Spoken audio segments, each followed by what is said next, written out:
साहिब जीओ। वाहिगुरु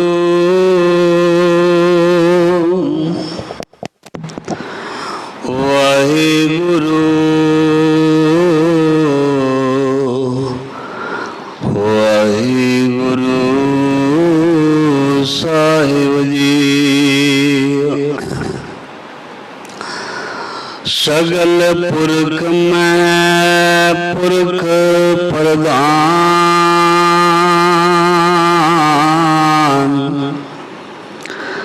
साध संग जाका मिटै अभिमान।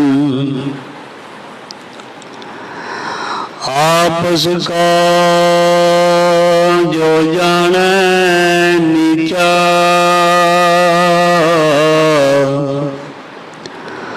सो गणिए सब ते ऊंचा। जाका मन होए सगल कीरिना।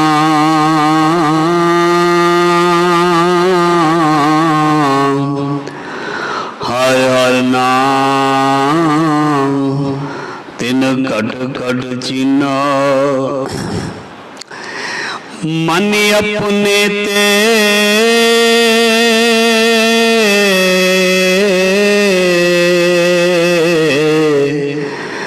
बुरा मिटाना।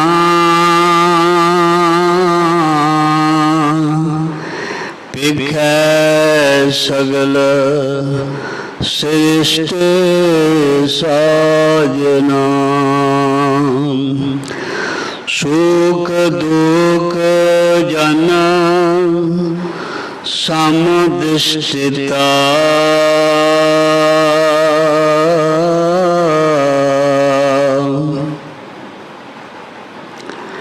नानक पाप पुण्य नहीं लिपा। दीन दर्द दुख भंजना।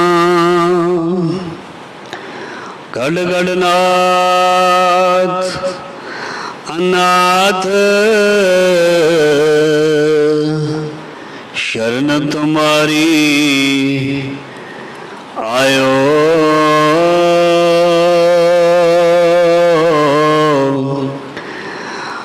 नानक के प्रभ साथ शरण तुम्हारी आयो।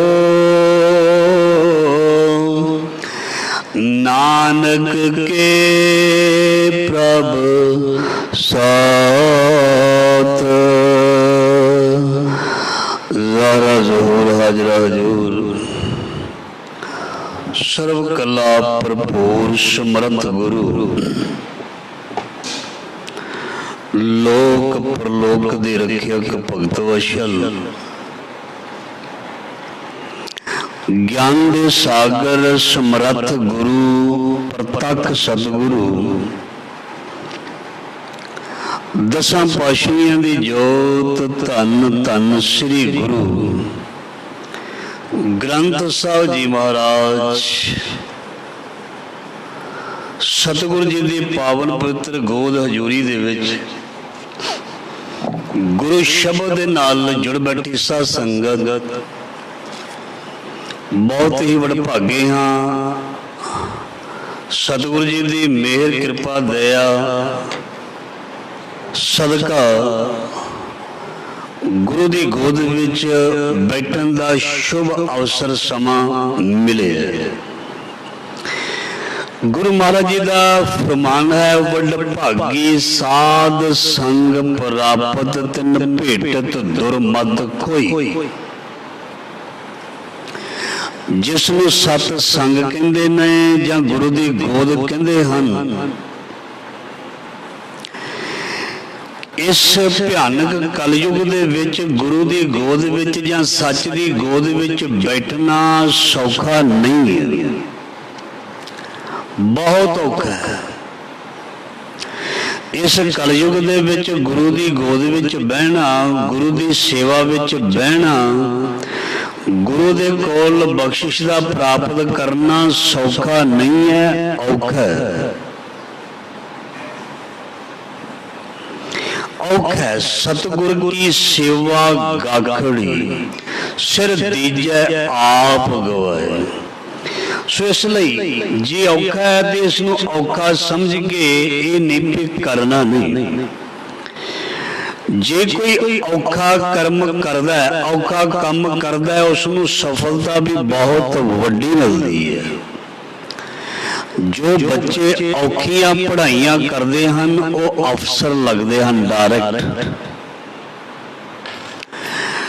जो जिंदगी विच औख सहंदे हन वो सफल भी बहुत हुंदे हन।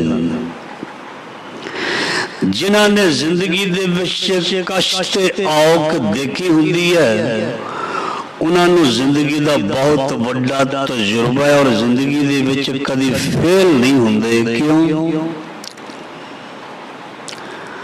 औखी घाटी मुश्किल पैंडा, पर जो इस पैंडे ते चल गया, खन्ने हो तिखी वाला हो निकी, एत मार्ग जाना, गुर प्रसादी जिनी आप तजिया हरवास न समानी। सो गुरमत दे रस्ते ते जाना साडे लिए जरूरी है। गुरमत रस्ते नूं अपनाउणा, गुरमत दे रस्ते ते तुर के परमात्मा रूपी मंजिल तक जाना, ये साडे जीवन दा प्रयोजन ते एम है। जे किधरे सानू समझ आ जाए तां मनुख दे जीवन दा मकसद की है। जे किधरे इंसान नूं अपने मकसद या एम दे बारे ज्ञान हो जाए, वो परमात्मा तक बहुत छेती पहुंच जाता है। चाहे कोई बच्चा जवान या बजुर्ग है, बहुत कम ने, बहुत घट हन जिन्होंने अपनी जिंदगी दे मकसद का पता है।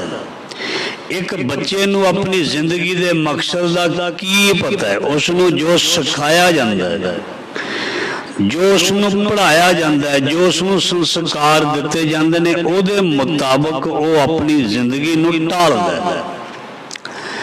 बच्चे नूं पढ़ाई दे बारे दसिया जाता है, पढ़ना है।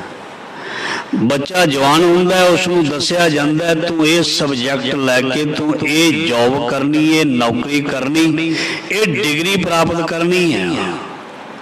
ध्यान देना, उसनूं जिंदगी दे विच बहुत घट ये सिखाया जाता है कि राम सिमर यह तेरा काज है, माया को संग त्याग, प्रभ जोगी शरण लाग, जगत सुख मान मिथ्या, झूठो सब साज है। ये सिक्ख्या बहुत घट दिती जाती है। सो इस करके असी साडे बच्चे परमात्मा तो दूर हो जाते ने, पढ़ते जरूर जाते हैं। ध्यान देना, वो पढ़ते जरूर जाते ने, पर अपने बजुर्गों नूं ते मां बाप नूं भुल जाते ने। क्यों? क्योंकि इकल्ली पढ़ाई, इकल्ली विद्या जिहड़ी है वो मनुख नूं कभी सफल नहीं करदी। विद्या मनुख नूं आखदे ने भी तीजा नेत्र है, बहुत जरूरी है, पर कल्ली विद्या, इकल्ला ज्ञान मनुख नूं अहंकारी बना दिंदा है। कल्ला ज्ञान, जे उस ज्ञान दे विच प्रभु परमात्मा दी मेहर, कृपा, निमरता, गरीबी, सहनशीलता, सबर, शुक्र, इस तरह के गुण जिहड़े आ जाण ते चार चन्न लग जाते हैं, चार चन्न लग जाते हैं। इस करके तालीम तहजीब बहुत जरूरी है। जे तालीम हासिल करके तहजीब इंसान भुल गया, फिर तालीम का की फायदा। जे मनुख नूं पढ़ लिख के भी वरतना ना आया, बोलना ना आया, चलना ना आया, वरतना ना आया, तो फिर उस एजुकेशन का भी की फायदा। इसलिए सो गुरु महाराज जी की बख्शिश मुताबक गुरमत मुताबक असी अपने जीवन का लक्ष्य, एम, प्रयोजन, मंतव इसनू समझना है कि साडे जीवन का मकसद या आउण दा साडे इत्थे कारण की है। मैं जिंदगी दे विच केवल खाण दे लई नहीं आया, मैं अपने शरीर नूं मोटा ते तकड़ा बनाउण दे लई नहीं आया, मैं दुनिया विच केवल वडियाई हासिल करन दे लई नहीं आया, मैं चंगा बनने दे लई ते चंगा समाज सिरजन दे लई आया। चंगा बनना ते चंगे समाज की कल्पना गुरु की बख्शिश तो बगैर नहीं है, गुरु की बाणी तो बगैर नहीं है, धार्मिक शिक्षा तो बगैर नहीं है, सत संगत तो बगैर नहीं है। जदों तक कोई सत संगी नहीं बनता, मैं पहला भी बेनती की, वो जिंदगी विच जो मर्जी कर लवे, जिन्नियां मर्जी तरक्कियां कर लवे, वो सैटिस्फाई नहीं हो सकता, पीस ऑफ माइंड उन्होंने मिल ही नहीं सकता, कभी भी नहीं मिल सकता। दुनिया दे विच जिन्नी मर्जी कोई तरक्की कर जावे, उसनूं दुनियावी तौर ते तरक्की कहा जा सकता है, पर किसी ने आत्मक तौर ते किन्नी को तरक्की की है, इहदे विच बंदा अपने आप नूं फेल समझेगा। जिस दे जीवन दे विच अडोलता ना आई, जो जीवन दे विच ठहरना ना सिखिया, रुकना ना सिखिया, जिसनों जीवन दे विच संयम, सहज जां सादगी दे बारे ज्ञान ना होया, उहदा जीवन एक बोझ होएगा, बोझ। इस करके गुरमत का धारनी होना बहुत जरूरी है, बहुत कंपलसरी है। इस करके जे जीवन दे विच गुरमत आ गई, आप भी तरेगा ते अपनियां कुड़ां नूं भी तरेगा। जे जीवन दे विच गुरमत नहीं, आप भी डुबेगा ते अपने नालदियां नूं, चेलियां नूं, परिवार नूं भी डुबेगा। भगत कबीर जी कहंदे ने, कबीर बेड़ा जर्जरा, जिसने अपने जीवन रूपी बेड़े नूं खराब कर लिया, मतलब गलत आदतां, माड़े सुभाव का कोई धारनी हो गया, वो आप तो डुबदा ही डुबदा। ਉਹਦੇ ਕੋਲ ਜਿਹੜੇ ਬਹਿੰਦੇ ਨੇ ਸਿੱਖਿਆ ਲੈਣ ਵਾਲੇ ਨੇ, ਉਹ ਵੀ ਜਿਹੜੇ ਨੇ ਉਹ ਵੀ ਨਾਲ ਹੀ ਰੁੜ ਜਾਂਦੇ ਨੇ। कबीर बेड़ा जर्जरा फूटे 6000, हरुए हरुए तिर गए डूबे जिन सिर भार। ये भार किसने लाउना? ये ज्ञान ने। ते ज्ञान कित्थों मिलना है? गुरु तो। ते गुरु कित्थे रहिंदा है? साडे कोल।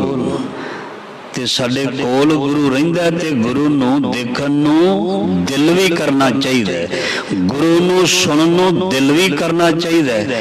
गुरु नूं अलमारियां दे विच जां गुरुद्वारियां दे विच बंद करके नहीं रखना चाहिए। गुरु ज्ञान दे प्रसार दे लई प्रगट होया। ध्यान देना, गुरु ग्रंथ साहब ज्ञान दे प्रकाश दे लई आए ने, ना कि गुरु नूं चुप करके बिठा दईए, उसनूं सुनिए ही ना, देखिए ना, पढ़िए ना, गल्लां ही ना करिए, ते फिर गुरु दा प्रगट होने दा की फायदा? गुरु जे प्रगट होया ग्रंथ साहब के रूप दे विच, इन्हां दी प्रकाश रोशनी ज्ञान नूं दुनिया दे हर बंदे ने, खास करके सिख ने ते प्राप्त करना ही है। जिस ज्ञान के प्रकाश को कोई प्राप्त नहीं करता फिर अपनी तबाही का वो खुद आप जिम्मेवार है। किसे ते दोष ना देना, ददै दोष ना देओ किसे, दोष कर्मा अपने जो मैं किया सो मैं पाया, दोष न दीजै अवर जना। दुखी बंदा हमेशा दोष दिंदा, परेशान बंदा हमेशा दूसरे नू दोष दिंदा। पर महाराज जी कहंदे तेरे दोष देण दा कारण तेरी अज्ञानता है। जे तू ज्ञानी हुंदा पहली गल ते तेरे विच दोष ही ना हुंदा। जे दोष आ जांदा तू कदे भी किसी नू जिम्मेवार ना ठहराउंदा, तू आखदा भी ये दोष मेरी ही खेती है, मेरे करके ही है। जे कोई प्रॉब्लम कोई तकलीफ है ये मेरी अनगहली करके है, मेरे कर्मा करके है, मेरी सोच करके है। इस करके दूसरे नू दोष देना ये भी एक भुल ते अज्ञानता है। सो जे मनुख खुद जागृत होएगा कभी डिगेगा नहीं। जे मनुख खुद जागदा होएगा कभी रस्ते तो भटकेगा नहीं। जे भटकिया इहदा मतलब है सुता होया। किस तरह अज्ञानता दे अंधेरे दे विच सुआओ। गुरु महाराज जी मेहर करन लड़ीवार शब्द दी विचार नूं आरंभ करिए। श्री गुरु ग्रंथ साहिब जी दे अंग 266 दे उपर ये शब्द अंकित है जो आरंभ विच तुसीं पंक्तियां आरंभ विच श्रवण कीतियां। की पंक्तियां? सगल पुरख मह पुरख प्रधान, साध संग जागा मिटै अभिमान। सारी दुनिया दे विच सारे संसार दे विच एक मनुख है ये पुरख दे रूप दे विच जिसनों प्रधानता मिली हुई है। पुरख का मतलब केवल नर नूं भी ना समझ लेना भी जिहड़े नर ने उन्हें ही पुरख कहंदे ने। केवल नर नूं पुरख नहीं कहा। जिन्ने असी बैठे हैं असी नारियां हाँ, असी इस्त्रियां हाँ, प्रभु पति उस परमात्मा दियां। बाणी की पंक्ति है इस जग में पुरख एक है, इस जग में पुरख एक है और सगली नार। नार का मतलब होता है औरत। इस जग में पुरख एक है अकाल पुरख होर सगली नार सवारी। असी सबाई असी जिन्ने भी जीव हाँ असी जीव इस्त्रियां हाँ उस परमात्मा दियां। सो महाराज जी कहंदे मनुखी जामे दे विच जो भी रूह आई है वो जग ते एक प्रधान है, वो बहुत वड्डी हस्ती है, उसनू समझना पे। महाराज जी का फरमान है गुर सेवा ते भगत कमाई तब ए मानस देही पाई। इस देही को सिमरा है देव सा देही भज हर की सेव। भजो गोबिंद भूल मत जाओ मानस जन्म का यही लाहो। सानू इंज लगता है भी शायद असी एवें ही आ गए हैं धरती ते भी 9 महीने बच्चा पेट दे विच रहा ते क्रिया जो संसार दी ओदे राही रोज आउंदे ने। पर महाराज जी कहंदे चिरंकाल चिरंकाल चिरां तो बाद तू मनुखी जामे विच आया। भई प्राप्त मानुख देओ हरिया गोबिंद मिलन की ये तेरी बरिया। मिल जगदीश मिलन की बरिया चिरंकाल ए दे संजरिया। तेनू सोझी नहीं है इस करके तेनू पता नहीं बहुत जन्म बिछड़े थे माद बहुत चिरां तू तुरया। ते ये मनुखा जन्म कोई आम जन्म नहीं है। ये मनुखा जन्म कोई आम देही नहीं है। इस देही को सिमरा है देव सा देही भज हर की सेव। जदों ये देही निकल लगती है ना, इथों जान लगती है, जां जदों ये देही कमजोर पैंदी है, जां जदों ये देही दा बल घट जांदा है, बल छुट के वो बंधन परे, फिर पता लगता है भी ये देही दी कीमत कितनी सी।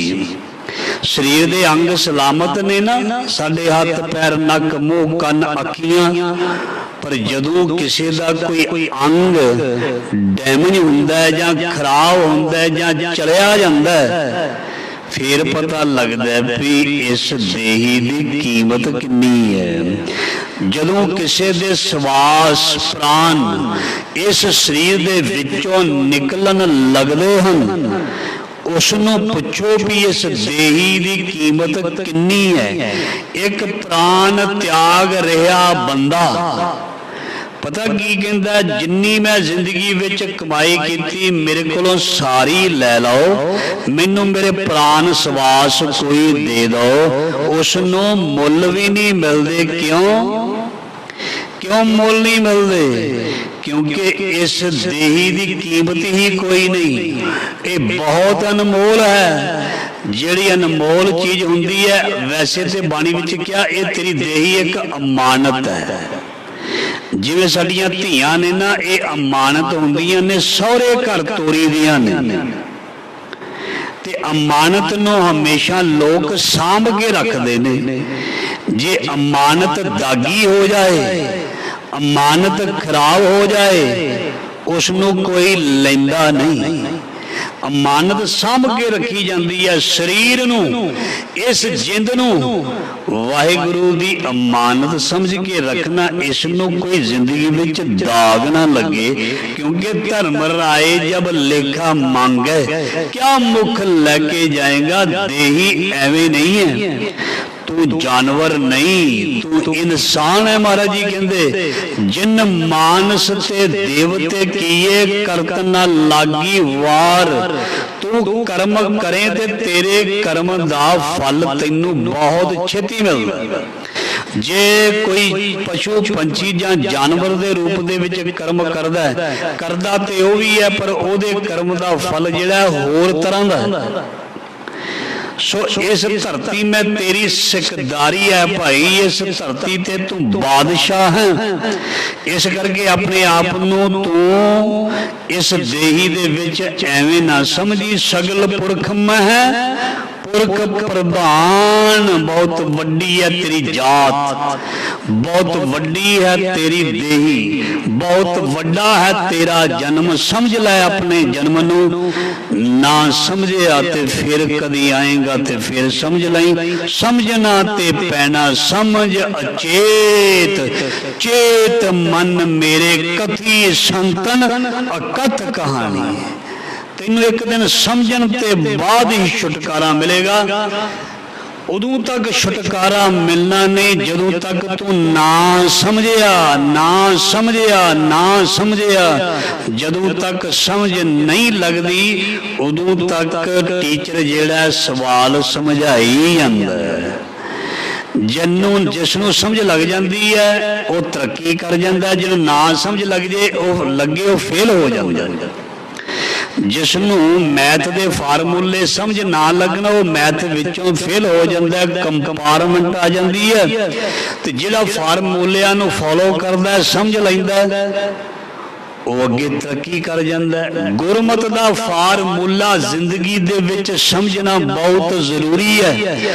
साडा गुरु गुरमत राही इस फार्मूले नूं रोज बाणी राही, नितनेम राही, पाठ राही, कीर्तन राही, कथा राही रोज समझाउंदे ने भी इस नूं कोई गल समझ आ जाए, कोई गल समझ आ जाए। महाराज जी कहते, अपने आप नूं तू समझ, समझ अचेत, चेत मन मेरे कथी संतन अकथ कहानी।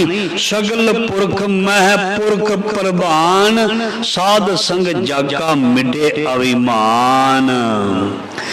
मनुख असल दे विच ओही मनुख है जिहदे विच मनुखां वाले गुण होण, ते जिस दे विच अहंकार होवे उसनूं मनुख भी नहीं गिणिया जांदा।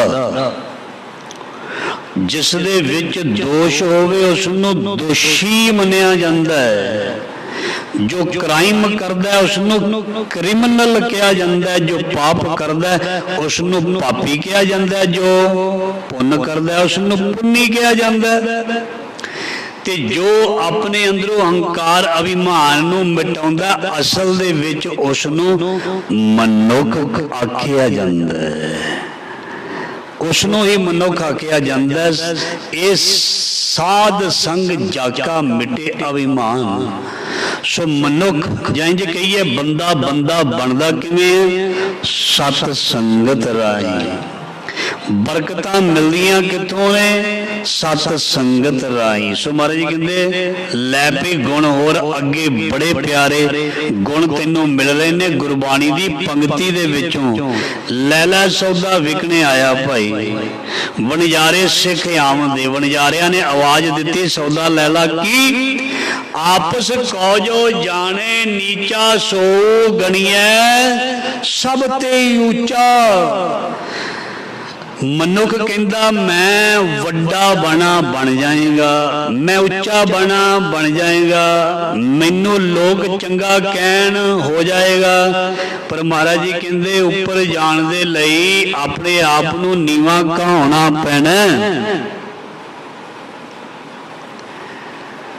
ਉੱਚਾ ਜਾਣ ਦੇ ਲਈ ਨੀਵਾਂ ਹੋਣਾ ਪੈਣਾ।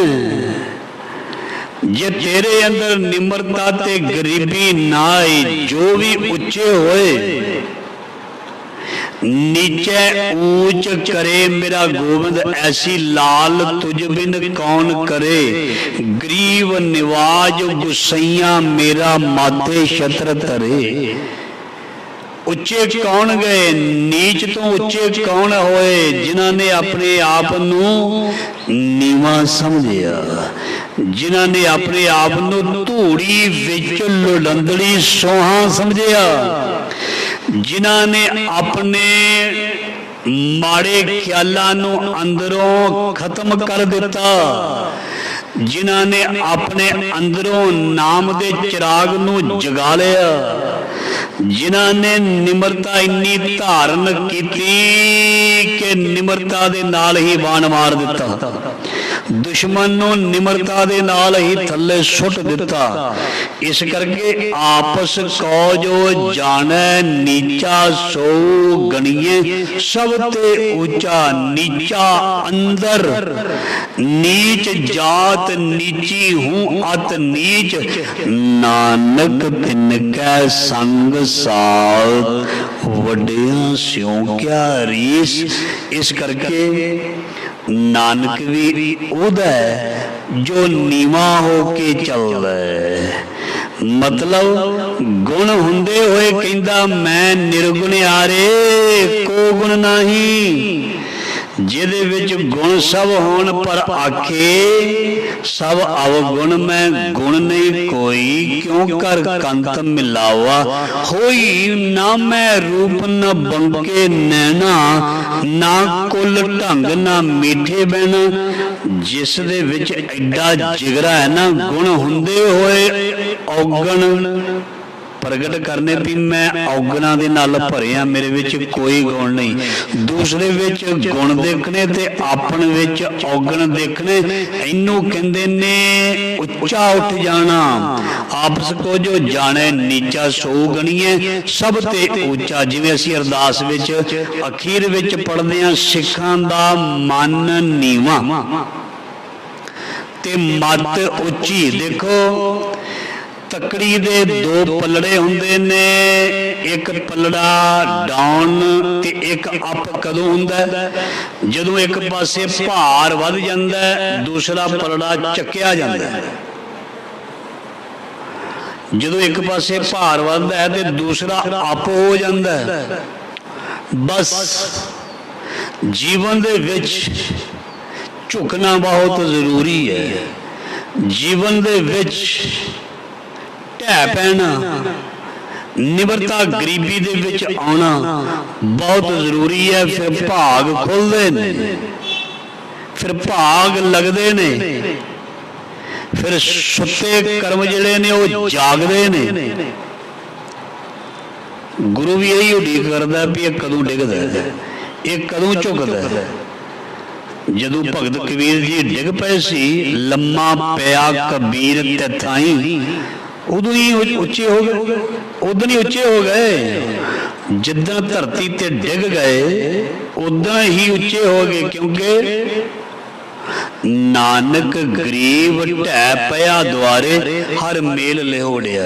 बस गुरु दे अगे डिगना है। मन अर्पो तन राखो आगे, मन की मत मोए सगल त्यागी। इनू कहंदे ने आपस को जो जाने नीचा सो गणिए सब ते ऊंचा। ते जिस दे अंदर इदां दी भावना आ जांदी है ना, जाका मन होए सगल की रीना। धूड़ी विच लुड़ंदड़ी सोहा, धूड़ी धूड़ी मतलब असी शब्द भी पढ़ते होंगे, माघ मजन संग साधुआ धूड़ी कर इशनान। मतलब इन्ना झुक जाना, इन्नी निमरता विच आना, इन्नी गरीबी हासिल कर लैनी गुरु कृपा दे नाल। जाका मन होए सगल की रीना, हर हर नाम तिन घट घट चीना। महाराज जी कहते जिस दे अंदर ये भावना आ गई, मन विच गुरमत हृदय गरीबी आवे, गुरमुख हृदय गरीबी आवे, जिस दे अंदर ये निमरता भावना या सगल की रीना धूड़ी बन गया। जदों ये खाक बन गया, मतलब जदों मैं मेरी मिट गई, जब हम होते तब तू नाही, अब तू ही मैं नाही। फिर महाराज जी कहते हर हर नाम तिन घट घट चीना। उस मनुख दे अंदर प्रभु भगवान ईश्वर अल्लाह खुदा इस कदर बैठ जाएगा, वो पता की बोलेगा, हाँ दोए दोए लोचन पेखा हर बिन और ना देखा। उन्होंने केवल ते केवल ओ परमात्मा ही नजर आएगा। तुझ बिन दूजा कोई ना है, दे माँ बाप सर दूजा नहीं दिसेगा, दूजा दिसेगा ही नहीं। कदों? अगली पंक्ति होर क्लियर कर दी है, मन अपने ते बुरा मिटाना, जिसने अपने अंदरों बुराई नू मिटा दिता, चंगियाई नू पैदा कर लिया। जदों बुराई मिट गई ना ते चंगियाई अपने आप आ जानी है। जदों हनेरा चलिया गया ते प्रकाश नू बुलाउण दी जरूरत नहीं, हनेरे नू कोई भजाउण दा यतन करे, प्रकाश अपने आप आएगा। मन अपने ते बुरा मिटाना, पेखै सगल सृष्ट साजना। वो सारी सृष्टि दे विच सारे जीवां नू अपने मित्र दे रूप दे विच वेखेगा, क्योंकि एक कृपा हो जाएगी, ना को बैरी ना ही बेगाना, सगल संग हमको बनाई। सुख दुख जन सम दृष्टिता, ओदी दृष्टि इदां दी हो जाएगी, सुख होवे दुख होवे, उस तो होवे निंदिया होवे, चंगा होवे माड़ा होवे, ओ हमेशा बराबर ही रहेगा। उन्होंने बहुता मिल जाए, बहुती तरक्की हो जाए, तां वो छाला नहीं मारेगा। जे ओदे कोलों कुछ चला जाए तां भी वो उदास नहीं होएगा, और रब दे रंग नू समझ लेगा। सुख दुख जन समझ तेता, नानक पाप पुन नहीं लेपा। वो पाप पुन तो ऊपर उठ जाएगा। ये चीज़ां जड़ियां ने ओदे जीवन दे विच आउणगियां ही नहीं भी मैं पुन तो मैनू की वड़ियाई मिले ते पाप तो हमेशा डरी जाना। वो ये चीज़ां ओदे जीवन दे विच रहिंदियां ही नहीं। जदों प्रकाश आ जाता है, हनेरा किसी किस्म का नहीं रहिंदा। ये सी अज दे लड़ीवर शब्द दी विचार जो आप जी श्रवण कर रहे हो। आओ धन धन संत बाबा प्रेम सिंह जी मुराले वाले, जिन्हां दे जीवन बारे असी सो जानकारी लै रहे हैं। गुरु कृपा दे नाल सतगुरु आप ही मेहर कर रहे ने। सो मैं आप जी नू जानकारी नहीं दे रहा, मैनू सतगुरु जी मेहर करके जानकारी दे रहे ने। वो जानकारी महाराज जी ने ਕਿਰਪਾ ਕੀਤੀ ਤੁਹਾਡੇ ਨਾਲ ਸ਼ੇਅਰ ਕਰ ਰਹੇ ਹਾਂ। ਸਤਿਗੁਰੂ ਜੀ ਦੀ ਬਾਣੀ, ਸਤਿਗੁਰੂ ਜੀ ਦੀ ਬਖਸ਼ਿਸ਼, ਸਤਿਗੁਰੂ ਜੀ ਦੀ ਬੋਲ, ਸਤਿਗੁਰੂ ਜੀ ਦੇ ਰਸਨਾ ਵਾਹਿਗੁਰੂ ਜੀ ਦੀ। ਅਸੀਂ ਵਾਹਿਗੁਰੂ ਜੀ ਦੇ ਤੇ ਅਸੀਂ ਕਠਪੁਤਲੀਆਂ ਕੀ ਕਰ ਸਕਦੀਆਂ, ਕੀ ਸੁਣਾ ਸਕਦੇ ਹਾਂ, ਕੀ ਦੇ ਸਕਦੇ ਹਾਂ? ਕੁਝ ਵੀ ਨਹੀਂ। ਅਸੀਂ ਗੁਰੂ ਦੀ ਦਾਤ ਜਿਹੜੀ ਹੈ ਨਾ, ਗੁਰੂ ਕੋਲ ਲੈ ਕੇ ਤੇ ਦੱਸ ਸਕਦੇ ਹਾਂ ਗੁਰੂ ਦੀ ਦਾਤ ਮਿਲੀ ਹੈ। ਆਓ ਭੈਣੋ, ਸਖੀਓ, ਸਹੇਲੜੀਓ, ਮੇਰਾ ਪਿਰਵਨ ਯਾਰਾ ਰਾਮ, ਆਓ ਇਕੱਠੇ ਹੋ ਕੇ ਛਕੀਏ। ਗੁਰੂ ਨਾਨਕ ਮਹਾਰਾਜ ਨੇ ਕਿਹਾ ਸੀ, ਨਾਮ ਰੂਪੀ ਭੋਜਨ, ਕਥਾ ਰੂਪੀ ਭੋਜਨ, ਸਿਮਰਨ ਰੂਪੀ ਭੋਜਨ। ਮੇਰੇ ਬੱਚਿਓ, ਇਕੱਠੇ ਬਹਿ ਕੇ ਛਕਿਓ। ਜੇ ਕਿਸੇ ਕੋਲ ਬਰਕਤ ਹੈ, ਜੇ ਕਿਸੇ ਕੋਲ ਗੁਣ ਨੁਕਤਾ ਹੈ ਤੇ ਸ਼ੇਅਰ ਜ਼ਰੂਰ ਕਰਿਓ। ਸੋ ਭੋਜਨ ਸਤਿਗੁਰੂ ਦਾ ਹੈ, ਬਾਣੀ ਸਤਿਗੁਰੂ ਜੀ ਦੀ, ਇਤਿਹਾਸ ਸਤਿਗੁਰੂ ਜੀ ਦਾ, ਇਤਿਹਾਸ ਮਹਾਂਪੁਰਖਾਂ ਦਾ। ਸੋ ਆਪ ਹੀ ਸੇਵਾ ਲੈਂਦੇ ਹਨ। ਸੋ ਕੱਲ ਆਪ ਜੀ ਨੇ ਸਰਵਣ ਕੀਤਾ, ਸੰਤ ਬਾਬਾ ਪ੍ਰੇਮ ਸਿੰਘ ਮਹਾਰਾਜ ਜੀ ਮੁਰਾਲੇ ਵਿਖੇ ਦਿਨ ਰਾਤ ਸੇਵਾ ਵਿੱਚ ਜੁੜੇ ਰਹਿੰਦੇ। ਜੁੜਨ ਦਾ ਮਤਲਬ ਪੂਰਨ ਤੌਰ ਤੇ ਜੁੜੇ ਰਹਿੰਦੇ। ਇਹ ਨਹੀਂ ਪਈ ਕੋਈ ਫਾਰਮੈਲਿਟੀ, ਇਹ ਨਹੀਂ ਕੋਈ ਦਿਖਾਵਾ, ਇਹ ਨਹੀਂ ਕੋਈ ਲੈਣ ਦੀ ਇੱਛਾ, ਇਹ ਨਹੀਂ ਕੋਈ ਵਡਿਆਈ ਦੀ ਇੱਛਾ। ਹੋ ਸਕਦਾ ਮੈਂ ਕੋਈ ਕੰਮ ਕਰਦਾ ਹੋਵਾਂ, ਮੇਰੇ ਕੰਮ ਦੇ ਪਿੱਛੇ ਮੈਂ ਚਾਹੁੰਦਾ ਹੋਵਾਂ ਮੈਨੂੰ ਸ਼ਾਬਾਸ਼ ਮਿਲੇ, ਮੇਰੀ ਲੋਕ ਵਡਿਆਈ ਕਰਨ, ਐਪਰੀਸ਼ੀਏਟ ਕਰਨ। ਹੋ ਸਕਦਾ ਮੈਂ ਜਿਹੜਾ ਕੋਈ ਪੁੰਨ ਦਾਨ ਦਾ ਚੰਗਾ ਕਰਮ ਕਰਦਾ ਹੋਵਾਂ, ਉਹਦੇ ਪਿੱਛੇ ਮੇਰੀ ਇਹ ਭਾਵਨਾ ਹੋਵੇ। ਪਰ ਸਤਿਪੁਰਖ ਜਿਹੜੇ ਹੁੰਦੇ ਨੇ, ਜਿਹਨੂੰ ਕਹਿੰਦੇ ਨੇ ਨਾ ਆਪ ਮੁਕਤ ਮੁਕਤ ਕਰੇ ਸੰਸਾਰ, ਨਾਨਕ ਤਿਸ ਜਨ ਕੋ ਸਦਾ ਨਮਸਕਾਰ, ਉਹ ਵਡਿਆਈ ਦੀ ਭੁੱਖ ਨਹੀਂ ਰੱਖਦੇ, ਕਿਉਂਕਿ ਉਹਦੇ ਫਿਰ ਬੰਦਾ ਉੱਤੇ ਫਸ ਜਾਏਗਾ। ਦੁਨੀਆ ਨੇ ਵਡਿਆਈ ਵੀ ਦੇਣੀ ਹੈ, ਦੁਨੀਆ ਨੇ ਪੈਰ ਲੱਤਾਂ ਘੜੀਸਣੀਆਂ ਵੀ ਨਹੀਂ। ਇਸ ਕਰਕੇ ਬੰਦਾ ਤੇ ਫਿਰ ਰਾਹ ਵਿੱਚ ਰਹਿ ਜਾਏਗਾ। ਉਸਤਤ ਨਿੰਦਾ ਦੋ ਤਿਆਗੈ, जिसने अपने मालिक तक पहुंचना है, जिसने पूर्ण कृपा प्राप्त करनी है, उसनों दुनिया दियां वडियाइयां अग विच जलनियां पैणगियां। कोई अच्छा कहे या ना कहे, कर्म करते रहना है। कोई एप्रीशिएट करे या ना करे, गड्डी चलाते रहना है। ये नहीं आस रखनी मैनू कोई चंगा आखेगा ताई मैं काम करते रहना, नहीं। मंजिल नू जिसने प्राप्त करना है वो नहीं पिछे मुड़ वेखदा। रत्ते सही जे मुख ना मुड़न। बाबा प्रेम सिंह जी ने अपनी मंजिल वाल जाना सी, इसलिए उन्होंने अपने जीवन दे विचों उस्तत निंदा दोनों नूं छड़ दिता सी, ऊपर उठ गए सी। इसनूं कहंदे ने ना, जिहड़ी पंक्ति पढ़ी, आपस को जो जाने नीचा सो गणी सब ते ऊंचा, कि सुरत उच्ची उठदी किवें है। पता किदां सुरत उच्ची उठदी है? कल भी सरवण कीता सी, बाबा प्रेम सिंह जी महाराज जी झूठे बर्तन भांडे रज के मांजदे सन। झाड़ू जिहड़ा है वो रज के सेवा करते सन। सारे ही डेरे दे विच आया गया नूं संभालते सन। संगतां दे लंगर दा प्रबंध करते सन। मिठ बोलने ते निमरता वाले सुभाअ दे सन। नितनेमी कच्चे नहीं पक्के सन। ये नहीं कदी उठ गए ते कदी ना उठे, कदी घंटा पाठ कर लिया ते कदी 5 मिनट कर लिया ते कदी कीता ही ना कई कई दिन। कदे कदी रोज गुरुद्वारे चल गए, पर कई बार कई दिन कई महीने ना वड़े। इदां दी गल जिहड़ी है वो गुरु जानदा है ते उहदे मुताबिक ही साडी तरक्की हुंदी है। सो हर काम रूटीन दे विच ते रेगुलर करन दे नाल ही सत्संग जी बंदा सक्सेस हुंदा। जे जिंदगी दे विच किसे ने आत्मक ज्ञान नूं प्राप्त करना है ते उसनूं भी रूटीन रेगुलर ਨਿਤ ਜਪੀਏ ਸਾਸ ਗਿਰਾਸਨ ਨਾਮ ਪਰਵਤਗਾਰ ਦਾ, ਉਸ ਨੂੰ ਪੂਰਨ ਤੌਰ ਤੇ ਜੁੜਨਾ ਪਏਗਾ।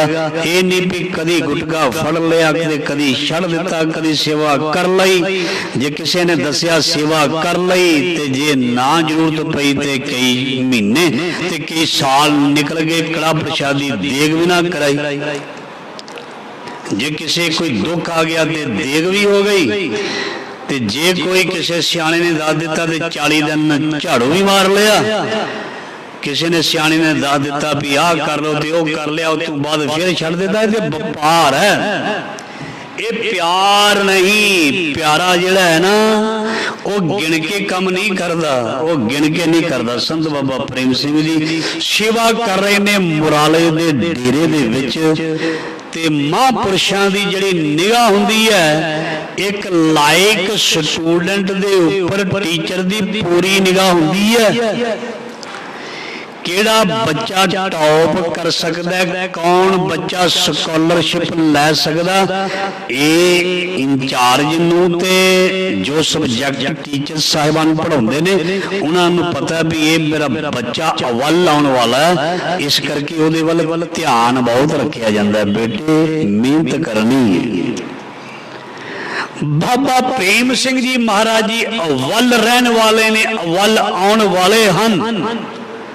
ਇਸ ਕਰਕੇ ਉਹਨਾਂ ਦੇ ਵੱਲ ਸੰਤ ਬਾਬਾ ਬਿਸ਼ਨ ਸਿੰਘ ਜੀ ਦੀ ਮਿਹਰ ਭਰੀ ਨਜ਼ਰ ਹਮੇਸ਼ਾ ਰਹਿੰਦੀ ਸੀ। ਭਾਵੇਂ ਉੱਥੇ ਬਹੁਤ ਵੱਡੇ ਵਿਦਵਾਨ ਸੰਤ ਮਹਾਂਪੁਰਖ ਵੱਡੀ ਉਮਰ ਵਾਲੇ ਆ ਕੇ ਵੀ ਕਿਉਂ ਨਾ ਰਹਿੰਦੇ ਹੋਣ, ਪਰ ਉਹਨਾਂ ਦੀ ਨਜ਼ਰ ਜਿਹੜੀ ਸੀ ਪਹਿਚਾਣ ਚੁੱਕੀ ਸੀ ਹੀਰੇ ਨੂੰ।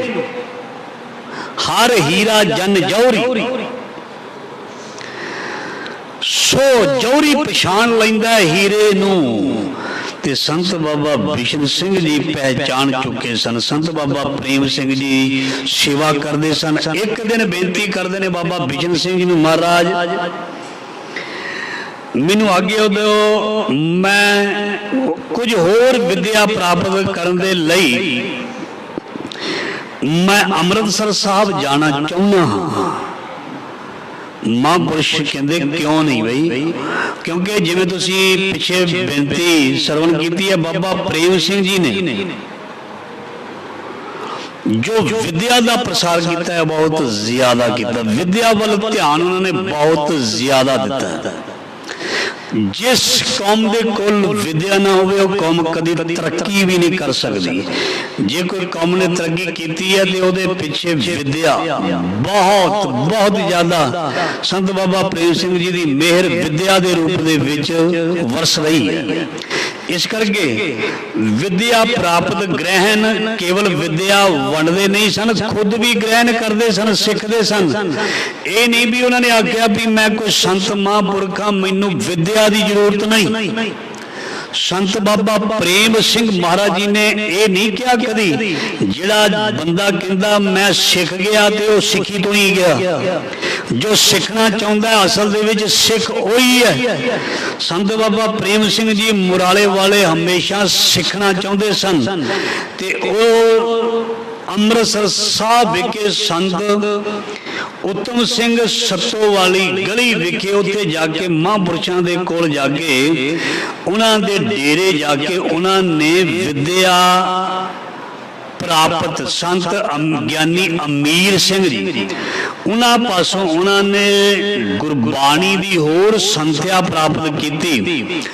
ਭਾਈ ਮੱਖਣ ਸਿੰਘ ਜੀ ਹਜੂਰੀ ਰਾਗੀ ਸ੍ਰੀ ਦਰਬਾਰ ਸਾਹਿਬ, ਭਾਈ ਮੱਖਣ ਸਿੰਘ ਜੀ ਹਜੂਰੀ ਰਾਗੀ ਦਰਬਾਰ ਸਾਹਿਬ, ਉਹਨਾਂ ਤੋਂ ਕੀਰਤਨ ਦੀ ਵਿਦਿਆ ਵੀ ਸੰਤ ਬਾਬਾ ਪ੍ਰੇਮ ਸਿੰਘ ਮਹਾਰਾਜ ਜੀ ਨੇ ਲਈ। ਸੰਤ ਮਿਸ਼ਰਾ ਸਿੰਘ ਜੀ ਦੇ ਡੇਰੇ ਰਹੇ। ਉਹ ਤੋਂ ਬਾਅਦ ਵਿਦਿਆ ਪ੍ਰਾਪਤ ਕਰਨ ਦੇ ਲਈ ਹਰਿਦੁਆਰ ਵੀ ਗਏ। ਮਤਲਬ ਕਹਿਣ ਦਾ ਇਹ ਹੈ ਵੀ ਉਹ ਹੁਨਰ ਜਾਂ ਵਿਦਿਆ ਨੂੰ ਪ੍ਰਾਪਤ ਕਰਨ ਦੇ ਆਸ਼ਿਕ ਸਨ। ਵੱਧ ਤੋਂ ਵੱਧ ਵਿਦਿਆ ਸਿੱਖੀ ਜਾਏ। ਜਿਹੜਾ ਖੁਦ ਵਿਦਵਾਨ ਹੋਏਗਾ ਉਹ ਅੱਗੇ ਵੀ ਵਿਦਿਆ ਵੰਡੇਗਾ, ਕਿਉਂਕਿ ਉਸ ਨੂੰ ਵਿਦਿਆ ਦੀ ਕਦਰ ਹੋਏਗੀ। सो संत बाबा प्रेम सिंह महाराज जी ने बहुत ज्यादा विद्या अमृतसर साहब जाके हरिद्वार जाके प्राप्त की। जब कुछ महीने बीत गए तो इधर संत बाबा बिशन सिंह जी महाराज भी अपने उस प्रेम नू मिस कर लगे। और महाराज जी ने संत उत्तम सिंह जी दे नाल बहुत प्यार सी और सुनेहा भेजिया भी हुण साडा दिल नहीं लगता, प्रेम सिंह तो बिना साडा हुण दिल नहीं लगता। बड़ा चिर हो गया संत उत्तम सिंह नूं सुनेहा भेजिया भी साडे प्रेम सिंह नूं साडे पास लै आओ। संत उत्तम सिंह जी ने ये हुक्म सुनिया महापुरुषों का ते बाबा प्रेम सिंह जी नूं नाल लैके संत बाबा बिशन सिंह जी पास पहुंच गए। जदों पहुंचे, जदों रूहां मिलियां, ब्रह्म ज्ञानी की गत ब्रह्म ज्ञानी जाने। जदों संत बिशन सिंह जी दे पास हरिद्वार तो वापस संत बाबा प्रेम सिंह जी पहुंचे, संत अमीर सिंह क्षमा करना संत उत्तम सिंह जी दे नाल जदों वापस आए ते जदों रूहां मिलियां ते सत्संगत जी फिर बहुत ज्यादा प्रेम का प्रगटावा होया। बहुता बोलण की जरूरत नहीं हुंदी, जदों प्रेम नूं प्रगट करना होवे उदों अल्फाज भी मुक जाते हैं, उदों कलमां भी रुक जांदियां हन। बस उदों ते नैना दे विचों नीर ही गवाही दिंदा प्रेम दी। अखियां विच पर्वत छुप जांदे पर प्रेम छुपाउणा औखा है। ते संत बिशन सिंह जी कहते प्रेम सिंह बहुत देर लाती बई, बहुत देर लाती, बहुत खिंच है अंदर, चाहत है अंदर मिलन दी। संत बाबा प्रेम सिंह जी जो इन्ने प्रेम भरे शब्द सरवण किते ते भज के महापुरुषों के चरणों दे विच नमस्कार की। संत बाबा बिशन सिंह जी ने महापुरखां बाबा प्रेम सिंह महाराज जी नूं अपनी गल वकड़ी दे विच लै लिया। क्यों? क्योंकि वो जानते सन ये मेरी सेवा संभालने वाला सारा ये मेरा ये पुत्र है, ये मेरा ये प्रेमा है, ये मेरा संत है। इस करके उन्होंने उड़ीक करते सन। सो सत्संगत जी सतगुरु जी की मेहर कृपा सदका इन्ना विश्वास, इन्नी भावना बन गई कि संत बाबा प्रेम सिंह नूं सारी जिम्मेवारी देने का मन बना लिया संत बाबा बिशन सिंह जी महाराज ने। सो संत बाबा बिशन सिंह जी अपने बड़े जिहड़े संत सन संत अमीर सिंह जी उन्हां दी याद विच 13, 14 ते 15 भादरों नूं बहुत वड्डा समागम करते सन उन्हां दी याद दे विच ते वड्डे वड्डे महापुरुषां नूं बुलाउंदे हुंदे सन। ते बाबा बिशन सिंह जी ने सोचिया भी ये जिहड़ी डेरे दी सेवा सारे महापुरुष आए होणगे उन्हां दी हाज़री दे विच संत बाबा प्रेम सिंह जी नूं सौंप देनी है। 23 साल की उम्र है, 23 साल का नौजवान जदों ये गल चली कि संत बाबा प्रेम सिंह जी नूं सेवा संभाल बख्शनी है ते उस डेरे दे विच रहिंदे होए वड्डे वड्डे महापुरुष उन्होंने बेनती की भी ये लड़का तो एक नौजवान ने कुआरा लड़का एडा वड्डा डेरा निर्मले महापुरुषों का तुसी गलती कर रहे हो। वो महापुरुष कहते नहीं मैं गलती नहीं कर रहा, मैं बहुत सोच समझ के ये सब कुछ करना है। क्योंकि उस डेरे दे विच सत्संगत जी बहुत चिरां तो संत महापुरुष करिंदे सन जिहड़े उत्थे बहुत सेवा करते सन ते संगतां ने विच भी ये कहना ਕੀਤਾ ਵੀ ਉਹਨਾਂ ਨੂੰ ਸੇਵਾ ਮਿਲਣੀ ਚਾਹੀਦੀ ਹੈ। ਜਿਹੜੇ ਪੁਰਾਣੇ ਸਾਧੂ ਸੰਤ ਮਹਾਂਪੁਰਖ ਇੱਥੇ ਆਉਂਦੇ ਨੇ, ਵਿਦਵਾਨ ਲੋਕ ਨੇ, ਚਿਰ ਤੋਂ ਨੇ, ਇਹ ਤੇ ਬਹੁਤ ਨੌਜਵਾਨ ਨੇ, ਪਰ ਸੰਤ ਬਾਬਾ ਬਿਸ਼ਨ ਸਿੰਘ ਜੀ ਜਾਣਦੇ ਸਨ ਕਿ ਜਿਸ ਦੀ ਮੈਨੂੰ ਜ਼ਰੂਰਤ ਹੈ ਉਹ ਇਹੀ ਹੈ। ਸੋ ਮਹਾਂਪੁਰਸ਼ਾਂ ਨੇ ਸਾਰਿਆਂ ਨੂੰ ਸਮਝਾਇਆ ਸੀ, ਤੁਸੀਂ ਉਮਰ ਨਾ ਦੇਖੋ, ਤੁਸੀਂ ਜੀਵਨ ਦੇਖੋ, ਤੁਸੀਂ ਸੇਵਾ ਦੇਖੋ, ਤੁਸੀਂ ਸੰਤ ਪ੍ਰੇਮ ਸਿੰਘ ਜੀ ਦੀ ਭਾਵਨਾ ਦੇਖੋ, ਇਹਨਾਂ ਦੀ ਉੱਚੀ ਸੁਰਤ ਦੇਖੋ, ਇਹਨਾਂ ਦੀ ਇੰਨੀ ਗਾਖੜੀ ਸੇਵਾ ਦੇਖੋ, ਦਿਨ ਰਾਤ ਸੇਵਾ ਦੇ ਵਿੱਚ ਲੱਗੇ ਰਹਿਣਾ, ਇਹ ਚੀਜ਼ਾਂ ਦੇਖੋ। ਤੇ ਜਿਨ੍ਹਾਂ ਨੇ ਸੇਵਾ ਕੀਤੀ, ਭਾਈ ਲਹਿਣੇ ਨੇ ਸੇਵਾ ਕੀਤੀ ਤੇ ਲਹਿਣਾ ਜੀ ਨੂੰ ਮਿਲ ਗਿਆ, ਬਾਬਾ ਅਮਰਦਾਸ ਜੀ ਨੇ ਕੀਤੀ ਤੇ ਉਹਨਾਂ ਨੂੰ ਮਿਲ ਗਿਆ, ਤੇ ਸੰਤ ਬਾਬਾ ਪ੍ਰੇਮ ਸਿੰਘ ਜੀ ਨੇ ਜੇ ਨਿਸ਼ਕਾਮ ਹੋ ਕੇ ਸੇਵਾ ਕੀਤੀ ਤੇ ਫਿਰ ਸਾਧ ਸੰਗਤ ਜੀ ਉਹਨਾਂ ਨੂੰ ਸਭ ਕੁਝ ਮਿਲ ਗਿਆ।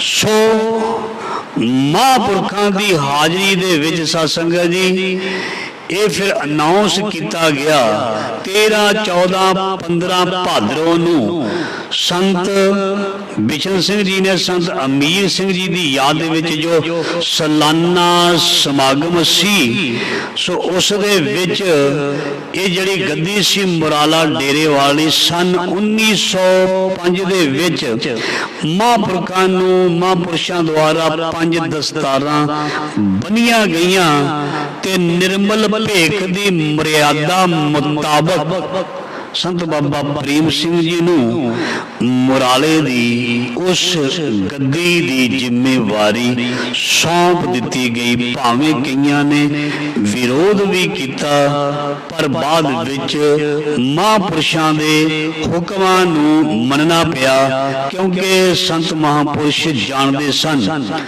1905 ਦੇ ਵਿੱਚ ਸੰਤ ਬਾਬਾ ਪ੍ਰੇਮ ਸਿੰਘ ਜੀ ਨੂੰ ਇਹ ਸੇਵਾ ਮਿਲੀ ਤੇ 1907 ਤੱਕ ਸੰਤ ਬਾਬਾ ਬਿਸ਼ਨ ਸਿੰਘ ਜੀ ਸਰੀਰ ਕਰਕੇ ਰਹੇ। ਇਹ ਸੇਵਾ ਦੇਣ ਤੋਂ ਬਾਅਦ 2 ਸਾਲ ਤੱਕ ਸਰੀਰ ਵਿੱਚ ਰਹੇ। ਸੰਤ ਬਾਬਾ ਬਿਸ਼ਨ ਸਿੰਘ ਜੀ ਨੇ 1907 ਵਿੱਚ ਸਰੀਰ ਤਿਆਗਿਆ। 1905 ਦੇ ਵਿੱਚ ਸੰਤ ਬਾਬਾ ਪ੍ਰੇਮ ਸਿੰਘ ਜੀ ਨੂੰ ਸੇਵਾ ਸੰਭਾਲੀ ਸੀ। 2 ਸਾਲ ਉਹ ਸਰੀਰ ਕਰਕੇ ਹਾਜ਼ਰ ਰਹੇ ਤੇ ਉਸ ਤੋਂ ਬਾਅਦ ਫਿਰ ਇਹ ਜਿਹੜੀ ਮਰਿਆਦਾ ਦੀ ਪੂਰੀ ਸੰਭਾਲ ਪੂਰੀ ਤਨਦੇਹੀ ਦੇ ਨਾਲ, ਮਨ ਦੇ ਨਾਲ ਸੰਤ ਬਾਬਾ ਪ੍ਰੇਮ ਸਿੰਘ ਜੀ ਨੇ ਬਹੁਤ ਚੜ੍ਹਦੀ ਕਲਾ ਦੇ ਵਿੱਚ ਸੇਵਾ ਨਿਭਾਈ। ਤੇ ਫਿਰ ਮੁਰਾਲਾ ਡੇਰੇ ਦੀ ਸੇਵਾ ਅੱਗੇ ਕਿਸ ਤਰ੍ਹਾਂ ਵਧਾਈ, ਕਿਹੜੇ ਕਿਹੜੇ ਕਾਰਜ ਕੀਤੇ, ਕਿਹੜੇ ਕਿਹੜੇ ਵਿਦਿਆਲੇ ਖੋਲੇ, ਕਿੰਨੀਆਂ ਮੁਸ਼ਕਲਾਂ ਦਾ ਸਾਹਮਣਾ ਕਰਨਾ ਪਿਆ, ਕਿਵੇਂ ਆਪਣੇ ਸਮਾਜ ਕੌਮ ਨੂੰ ਉੱਚਾ ਚੁੱਕਣ ਦੇ ਲਈ ਕਿੰਨਾ ਮਹਾਂਪੁਰਸ਼ਾਂ ਨੇ ਮਿਹਨਤ ਕੀਤੀ। ਆਓ ਆਉਣ ਵਾਲੇ ਦਿਨਾਂ ਦੇ ਵਿੱਚ ਆਪ ਜੀ ਨੇ ਜ਼ਰੂਰ ਸੰਤ ਬਾਬਾ ਪ੍ਰੇਮ ਸਿੰਘ ਮਹਾਰਾਜ ਜੀ ਦੇ ਜੀਵਨ ਨੂੰ ਸਰਵਣ ਕਰਨਾ। ਹੋਰ ਅਸੀਂ ਕਹਿੰਦੇ ਆ ਨਾ, ਅਸੀਂ ਮਹਾਂਪੁਰਖਾਂ ਦੀ ਬਰਸੀ ਮਨਾਉਣੀ ਆ, ਸ਼ਹੀਦੀ ਦਿਵਸ ਮਨਾਉਣਾ, ਕੋਈ ਖੀਰ ਪੂਰੇ ਲੰਗਰ ਖਾ ਕੇ ਜਾਂ ਭੀੜ ਦੇ ਵਿੱਚ ਜਾ ਕੇ ਮਨਾਉਣਾ ਨਹੀਂ ਕਹਿੰਦੇ। ਉਹਨਾਂ ਦੀ ਯਾਦ ਦੇ ਵਿੱਚ ਜੁੜ ਜਾਣਾ, ਉਹਨਾਂ ਦੇ ਜੀਵਨ ਨੂੰ ਪ੍ਰੇਮ ਨਾਲ ਸਰਵਣ ਕਰਨਾ, ਉਹਨਾਂ ਦੇ ਜੀਵਨ ਤੋਂ ਸੇਧ ਲੈਣੀ, ਉਹਨਾਂ ਦੇ ਉਹ ਪਾਏ ਹੋਏ ਪੂਰਨਿਆਂ ਤੇ ਚੱਲਣਾ, ਫੋਲੋ ਕਰਨਾ ਉਹਨਾਂ ਦੀ ਸਿੱਖਿਆ ਨੂੰ, ਇਹ ਹੀ ਉਹਨਾਂ ਦੀ ਯਾਦ ਨੂੰ ਮਨਾਉਣਾ ਹੈ, ਨਾ ਕਿ ਹੋਰ ਤਰੀਕੇ ਦੇ ਨਾਲ। ਸੋ ਮਹਾਂਪੁਰਸ਼ਾਂ ਦੀਆਂ ਬਖਸ਼ਿਸ਼ਾਂ ਹਨ, ਇਸ ਕਰਕੇ ਉਹਨਾਂ ਨੂੰ ਅਸੀਂ ਹਮੇਸ਼ਾ ਯਾਦ ਕਰਨਾ ਹੈ। ਸੋ ਗੁਰੂ ਮਿਹਰ ਕਰੇ, ਸਰਬੱਤ ਦੀ ਹਾਜ਼ਰੀ ਪ੍ਰਵਾਨ ਕਰੇ, ਸਭ ਨੂੰ ਮਹਾਰਾਜ ਜੀ ਚੜ੍ਹਦੀਆਂ ਕਲਾਂ ਬਖਸ਼ੇ। ਇੰਨੀ ਸੇਵਾ ਪ੍ਰਵਾਨ ਭੁੱਲਾਂ ਚੁੱਕਾਂ ਦੀ ਖਿਮਾ ਫਤਿਹ ਬੁਲਾਓ। ਵਾਹਿਗੁਰੂ ਜੀ ਕਾ ਖਾਲਸਾ, ਵਾਹਿਗੁਰੂ ਜੀ ਕੀ ਫਤਿਹ।